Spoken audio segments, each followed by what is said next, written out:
So if you're interested in doing physics, chemistry, engineering, computer science, they would definitely be, you'd be more advised to do A-level maths for those particular courses. They're quite algebraic, formulas and manipulation and that sort of thing.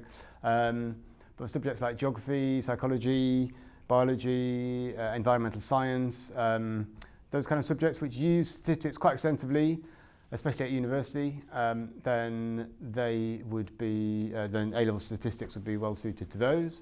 But that's not to say that you couldn't do maths instead. You could still do maths, but if you were interested in what subjects would go well with stats, then they were the sort of subjects, yeah. So, I mean, like most A-level subjects where the students had previous experience of the subject, kind of pick up from where you left off really at GCSE to some extent. So although it's a fairly small component of GCSE maths, nonetheless students will have studied mean, median, mode, so averages, measures of spread like interquartile range, different diagrams like cumulative frequency, histograms, that kind of thing. So that's still in there, and that's like the start, you know, basically the end of GCSE is like the start of the A-level. And probability as well, so students will have done some work on tree diagrams, a little bit of work on Venn diagrams perhaps as well. And so again, we'll start with that kind of work on probability and develop it and get into what's called Bayesian theory and so on.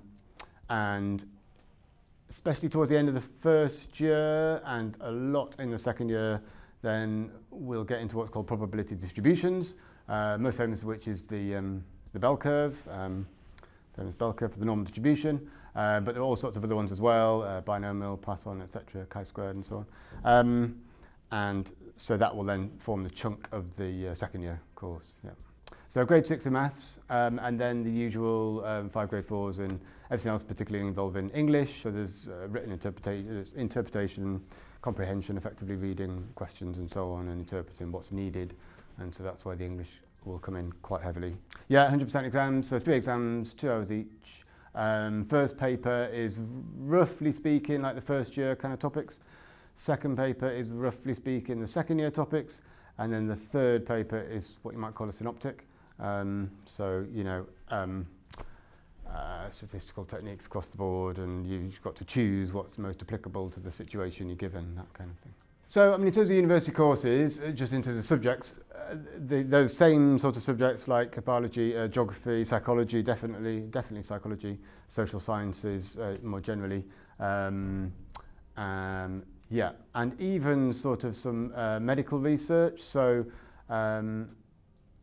whilst medicine as a degree course, you know, maths is certainly very advantageous for that. As long as you're doing chemistry and other science like biology or physics, then statistics could effectively be your third A-level going into medicine as well. And certainly if you get into medical research, then you know that could be advantageous longer term.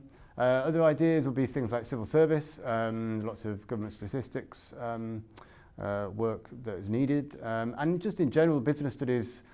More generally, you know, in a world of big data, AI, etc., then interpreting the stats that businesses will be constantly generating, that interpretation will be really important in the future. So, yeah, lots of different fields. So, well, it's not really advised. So as a general rule, no, but there are always exceptions, and we do know of colleges where there has been the occasional exception. But you would be looking at somebody who is incredibly confidently narrow in their focus longer term, and they're desperate to go into the world of maths and stats, and so that's all they can think about. So that's the sort of exception we talk about. So as a general rule, no, but there's always the odd exception.